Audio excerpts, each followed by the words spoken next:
From the JAMA Network, this is the JAMA Pediatrics Editor Summary, a discussion of the most important articles published in the latest issue of JAMA Pediatrics. Here are your hosts, Frederick Rivara and Dimitri Christakis. Hi, podcast listeners. This is Dimitri Christakis, Editor-in-Chief of JAMA Pediatrics, the premier pediatric journal in the world. With me today, as always, is my friend, mentor, colleague, sidekick, Dr. Fred Rivara, editor of the new, still new, I guess, JAMA Network Open Journal. Hello.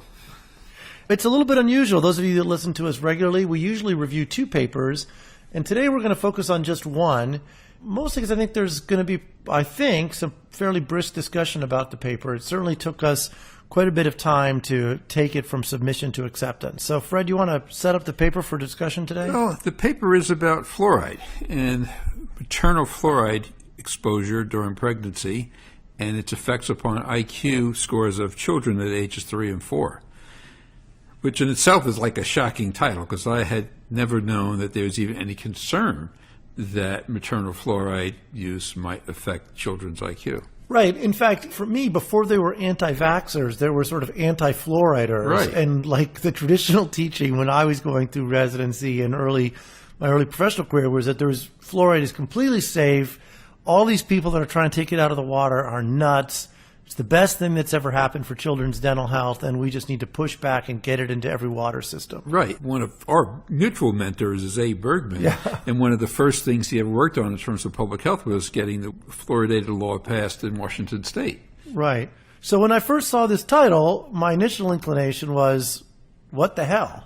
Yes. So go ahead, Fred, set up the paper. So this was a prospective study where these researchers collected 2 measures of maternal exposure to fluoride, or actually 3. So they collected maternal urinary fluoride levels across 3 trimesters, and they averaged those. They also did a questionnaire to ask them about maternal fluoride consumption, both in drinking water and other sources. I didn't realize that actually drinking tea, which I drink a lot of, has a high level of fluoride. Yeah, no, that's interesting. And then they also looked at whether there was fluoride in the community water supply. And they were able to follow these women and their children, 512 pairs, through pregnancy and to age 3 to 4. And at age 3 and 4, they then did IQ testing on these children. So, first of all, they found out that there were really quite a large number of mothers living in non-fluoridated areas. 369 mother-child pairs and 228 were living in non-fluoridated areas. I'd say that this was from Canada, and they picked some large cities in Canada. These were Montreal, Vancouver, Kingston, Toronto, Hamilton, and Halifax. So I'm a little surprised that those places did not have fluoridated water supplies. You wonder whether it's the entire municipal water system or sub-areas of it. I mean, it wasn't clear, and obviously it's a separate issue, but yeah. And the other interesting thing that came out, like in the editorial and in this paper, was that in Europe, only 3% of municipal water supplies are fluoridated. Right. So again, this was to me sort of eye-opening that, I sort of thought like this was everyone did it. Certainly all developed countries, everyone that was at any level of sophistication was putting fluoride in the water, and because they weren't falling victim to these concerns that it was a bad thing. Right. Indeed, they were not. So they followed these kids, and what they found was, I think, fairly surprising. Now, I have a little concerns about the paper. Well, we'll get to that, but tell us the findings. All right. The overall finding was that, as you would expect, the mothers who lived in fluoridated areas had a higher fluoride concentration in their urine and a higher fluoride concentration intake during pregnancy than mothers who lived in the non-fluoridated areas. And there seemed to be an effect upon their kids' IQ.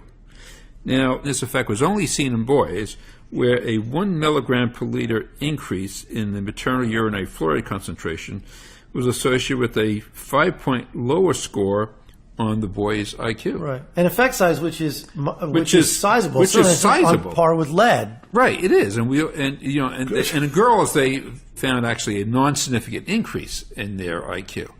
The effect size is really quite large because I think you think about it really in terms of not the individual child so much as the shift in the curve. Right.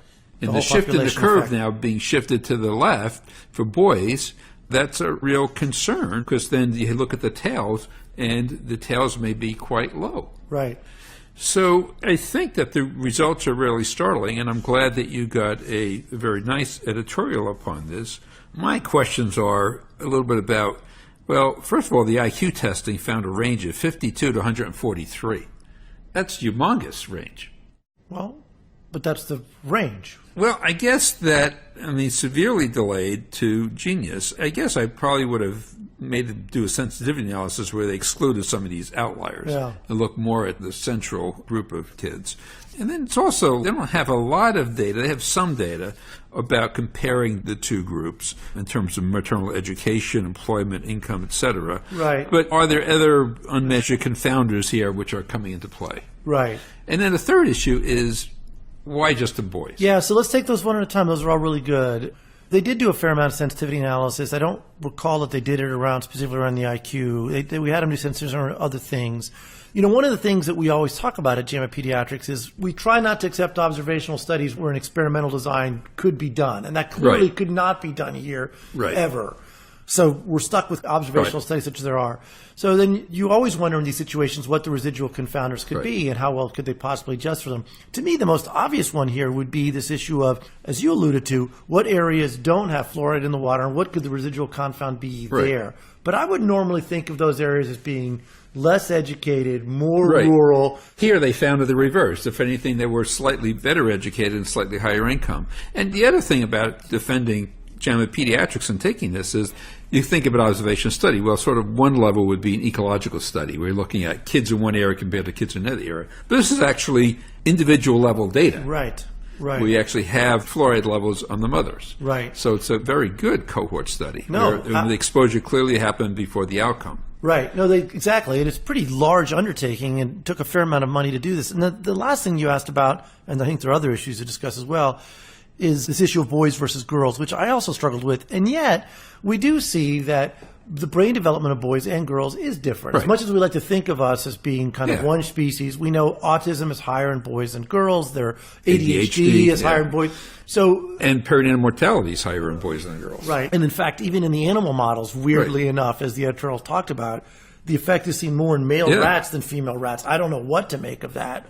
But we didn't talk about the biological plausibility, which there have been other observational studies that have shown this, and there have been animal models as well that have shown this idea that fluoride could be a neurotoxin, which, again, was totally news to me. In fact, I thought it was junk science that anyone would ever say such a thing. You'd be like the anti-vaxxers saying fluoride is bad for your brain, so let's not do it. The same kind of a thing.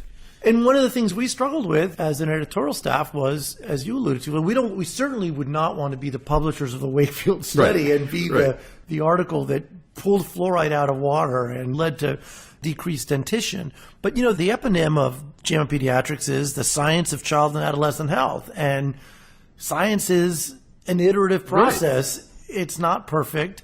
We were very cognizant, and that's why I wanted to have this conversation for this podcast, that this may very well get a lot of attention. I expect it will. In the press, might lead to a lot of conversations with parents or pregnant women about what they should do. And therein, I think, lies kind of one of the trade-offs here, right? Because it is possible from a public health standpoint that fluoride in the water is beneficial to children after they're born with no known harms. Or it could be that it's also harmful after they're born, not just that it has in utero. Good point. Because, the brain of the infant, we all know, is developing.